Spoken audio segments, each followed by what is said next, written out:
স্বরাষ্ট্র উপদেষ্টার পদত্যাগের দাবিতে কেন্দ্রীয় শহীদ মিনার থেকে গণপদযাত্রা নিয়ে স্বরাষ্ট্র মন্ত্রণালয় অভিমুখে গণপদযাত্রা সামনের দিকে অগ্রসর হচ্ছে। ওনার তো হেলমেট নাই, আপনি তো আমার হেলমেটের ফল ধরতেছেন, ওনার তো হেলমেট নাই। কি কথা বলতেছেন না কেন? উনি হেলমেট ছাড়া কিভাবে চালাবে? আমার হেলমেট ওনাকে দিব, তা আমি হেলমেট ছাড়া কিভাবে যাব? অনেক কিছু শিখার আছে। হাসিনার হাত, এর কালো হাত পেতারটা বাংলাদেশ থেকে যায়নি এখনো, এই পুলিশের মধ্যে এখনো আছে। Just mind it and behave.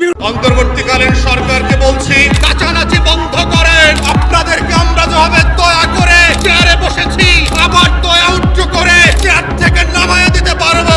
লুটপাটকারীদেরকে, এই ধর্ষককে হয়তো হাত কেটে দেন, পা কেটে দেন, নয়তো বা এক একটা গুলি করে মারেন। এটাই বলতে চাই, লাস্ট পর্যন্ত আমরা লাস্টে এসে এটাই বলতে চাই, এক একটা গুলি করে